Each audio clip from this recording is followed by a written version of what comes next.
There's a lot of paper out there. Every day, humans produce literally dozens of sheets of paper. This paper needs to be controlled, and it's controlled by clips. The world is full of binder clips. Miniature, small, medium, large. Then there's the entire family of paper clips, coming in two flavors, large and small. But such a generous selection of fastening devices begs the question, which size is best for the job? Given a typical stack of papers, we might conclude that biggest is best and utilize the largest size at our disposal. But this often results in a waste of clip potential. Of course, using a clip that is far too small leads to clip non-compliance. And using a clip that just barely fits can put undue stress on the clip, possibly culminating in SCE. Whoa, what was that? Let's see that once again.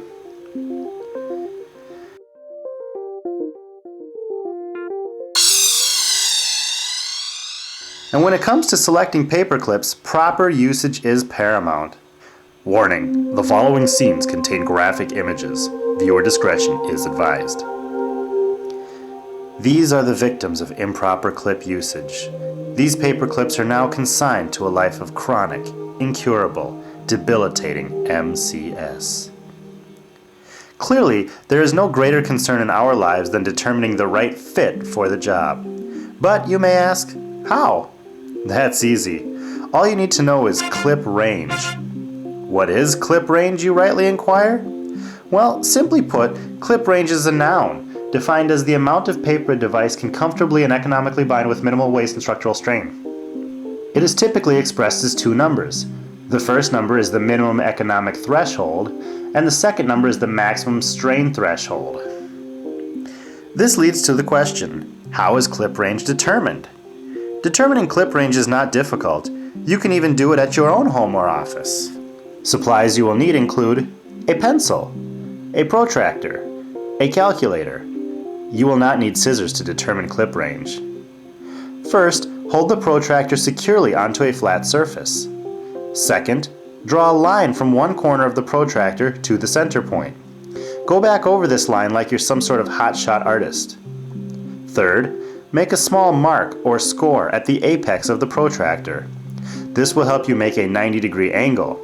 If you are unsure how to calculate 90, simply obtain your calculator and enter 100. Then subtract 10. This will yield a value of 90. Easy, isn't it? Then draw a line from the mark or score to the end of your original line. These two lines meet at 90 degrees. Now, take a binder clip and apply force until it opens wide enough such that the bridge of the clip is parallel with one line and a side of the clip is parallel with the other line. Next, take a ruler, try finding the nerdiest ruler possible, and measure the distance between the two sides.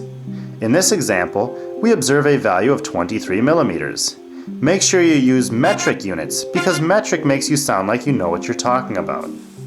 Finally, insert paper into the binder until it is open the appropriate width and count the number of sheets as you add them. Look at that!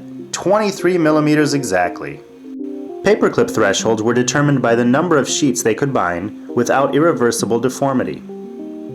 According to our tests performed in a climate-controlled environment, a small paperclip is good for binding up to 11 sheets.